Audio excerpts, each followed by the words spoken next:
নমস্কাৰ প্ৰিয় দৰ্শকসকল, মই আপোনালোক সকলোকে অৰ্গেনিক চেনেললৈ স্বাগতম জনাইছো। আজি মই আপোনালোকক মোৰ চেনেলৰ জৰিয়তে এক সুন্দৰ অনুষ্ঠানৰ বিষয়ে জনাম। এই যে ফটোত আপোনালোকে সমাগম দেখিছে, এওঁলোক হল কাৰ্বি জনগোষ্ঠীয় লোক। অতীতৰে পৰা উদযাপন কৰি অহা পৰম্পৰাগত অনুষ্ঠানটিক কিদৰে বিগত বছৰতকৈ এইবেলি অতি উত্তম কৰি তুলিব পাৰি তাৰে আলোচনা কৰি আছে। ৰাজনীতিবিদ, সমাজসেৱক লগতে বহুতো বিশিষ্ট ব্যক্তিক লগ কৰি তেওঁলোকৰ দিহা পৰামৰ্শৰ উপৰিও দেহাল পূজাক লৈ লেখাৰ লিখনিসমূহ সেইদিনাখন উন্মোচন কৰা হ'ব। লগতে যিসকল বিশিষ্ট ব্যক্তিক আপোনালোকে ফটোত দেখিছে তেওঁলোকক নিমন্ত্ৰণী শৰাইও আগবঢ়োৱা হ'ল।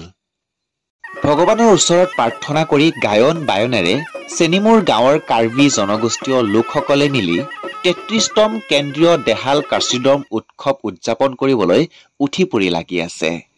বৰ্তমান তেওঁলোকৰ কাৰ্যালয় আৰম্ভণি কৰা হ'ল। মই আপোনালোকক দেখুৱাই দিছো, আপোনালোকে চাই লওক।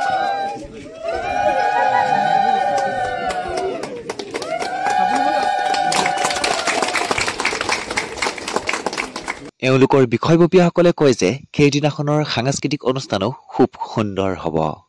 এই বিষয়ত নতুন নতুন ভিডিঅ' পাই থাকিবলৈ আপোনালোকে মোৰ চেনেলটোত ছাবস্ক্ৰাইব কৰি বেল আইকনটো অল কৰি ইমানেই শ্বেয়াৰ কৰক যাতে সকলো মানুহে গম পায় তেওঁলোকে এই যি অনুষ্ঠান হাতত লৈছে সেই অনুষ্ঠানটো কিমান আটক ধুনীয়া কৰিবলৈ উঠি পৰি লাগি আছে।